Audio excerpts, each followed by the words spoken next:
Hello everyone. As you know, yesterday Donald Trump signed many executive orders. Of those, there were 6 executive orders related to immigration policy. In today's video, we're going to discuss about the 6 executive orders that affect immigration policy. The first one is to ban asylum for newly arriving at the southern border. The second one is to end birthright citizenship. The third one to suspend the refugee admission program. The fourth one to declare migrant crossing along the U.S.-Mexico border to be a national emergency. The fifth one to resume a policy requiring people seeking asylum to wait in Mexico. And the last one to consider classifying cartels as foreign terrorists. So the first one concerned, the first executive order concerned people crossing the border unlawfully. And now I want to try to explain a little bit about this order, especially about the proceedings. So when you cross the border unlawfully, you're going to be detained by an immigration officer.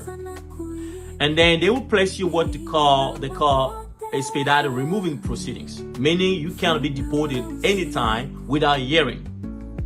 Now, if an individual decides to file an asylum, he's going to pass what they call credible fear interview. And now, what's the purpose of that? The purpose of credible fear interview is to allow immigration officer to select those they believe they can qualify to pass, to win their case as an asylum seeker. Because remember, thousands and thousands of people crossing the border. And now if everybody say, I'm an asylum seeker, and you let them go, now you're going to pass a lot of people. So they established credible fear interview to allow immigration officer to know who can win the case. And now once you pass the credible fear interview, they will place you in what they call, I said formal removing proceedings. And then they will decide to release you and give you what they call notice to appear, NTA. You can go appear in front of immigration judge. Now, what Donald Trump immigration administration trying to do here is to stop these proceedings. Because what they realize, according to them, that a lot of people are crossing the border. First of all, they do not qualify an asylum seeker, but also they're taking advantage of that to cross the border in the United States. So the reason why they're targeting this program to stop people from crossing the border and filing an asylum. And I want to emphasize this very important, that Trump did not stop asylum policy. Meaning what? Meaning that if you come here in the United States, you are legally in the United States, as you have a visa or a student visa or any other visa, legally, you can still file an asylum. So I want to clarify that. The second executive concern here, targeting children who are born in the U.S. who qualify automatically to become a U.S. citizen. And now, this executive is trying to end the birthright citizenship. And now, I'm going to try to explain that. The current laws allows any child born a U.S. citizen to qualify automatically to become a U.S. citizen. And now what the Trump administration trying to do here is what? They just want to limit on 2 things. If it must be one of the parents of a child must be either a U.S. citizen or a lawful permanent resident. I'm going to try to explain that example. If you are undocumented plus an undocumented parent, your child does not qualify. If you are an undocumented immigrant and one of plus a student visa, you are not qualified. If you are a student visa plus student visa, the child does not qualify. If you have a visitor visa plus visitor visa, not qualified. If you are undocumented plus a lawful permanent resident, the child qualified to become a U.S. citizen. If you are undocumented plus a U.S. citizen, your child qualifies to become a U.S. citizen. If you are an undocumented plus a visitor visa, you are not qualified. So briefly, this executive order saying that only one of the child parent must be either a U.S. citizen or a lawful permanent resident. The third executive order that Trump signed suspend the refugee admission program. And here again, I want to try and explain a little bit how it works. And most people know about this program. You know that there's camps, there are refugee camps all over the world, and American officer or American embassy goes normally there on those camps and then select those who qualify to come to the United States. And they come with a program called Resettlement Program.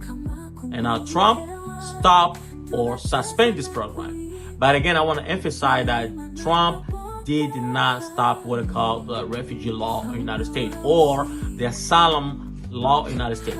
Meaning what? Meaning if you are here in the United States, you can still file an asylum application. But the program that receiving people from the refugee camp by the United States is right now suspended. But if you're United States here in territory and you want to file an asylum, you can still do it. The fourth executive order here declared migrant crossing along the U.S. border, the U.S.-Mexico border, to be a national emergency. Now here, I want to try and explain a little bit here that the Trump administration, what they're trying to do here to declare that as a national emergency, just to allow them to do things that in the normal, to apply a policy that in the normal time, they could not do it. For instance, sending troops or National Guard or maybe soldiers in the border. Or maybe, any others practice that will not be authorized in a normal time. So this is what they're trying to do on this executive order. So the last executive order consider classifying cartels as foreign terrorist organizations. Here, Trump administration trying to target certain organizations and assuming they believe they are the one who trying to help people crossing the border illegally, and also they believe they bring some criminals or they, conducting some criminal activity in U.S. territory. So they want to target those and declare them as a terrorist organization. And you know what the legal consequence of that when is the terrorist movement organizations. Again, it's gonna be kind of the same thing with declaring the state of emergency. So meaning if organizations declare as a terrorist organization, they will use some other policy that they couldn't do it on a normal time. So in conclusions, I want to just to explain a little bit about the sixth executive order. That what you need to understand just to avoid any misleading information that Trump target program. Trump did not stop any existing policy. And you need to make the difference between the policy and the program. Policy is on a high level that require congressional approval. But a program, executive order, president of the United States can change or reform a program. And now I'll give you an example, for instance, in the case of a ban of asylum. Trump targets here the program that authorizes people crossing the border illegally to file an asylum. But Trump did not stop people from applying for asylum. For instance, if you here with a legal document and you believe that your life is in danger or you are persecuted by your own country, you can still apply for an asylum. Because there's a lot of misleading information, people saying that Trump stopped an asylum policy. Trump did not stop it. He just stopped the program that authorized people crossing the border to seek an asylum. Again, please, guys, if you are in situations where it requires a lawyer, please find yourself a lawyer to clarify more and to advocate for you. If you believe this video was helpful, please share the video. Maybe it can help somebody who are in that situation. Please Do not panic, but find yourself a lawyer. Take care. Mwanga wa mwezi wa dhahabu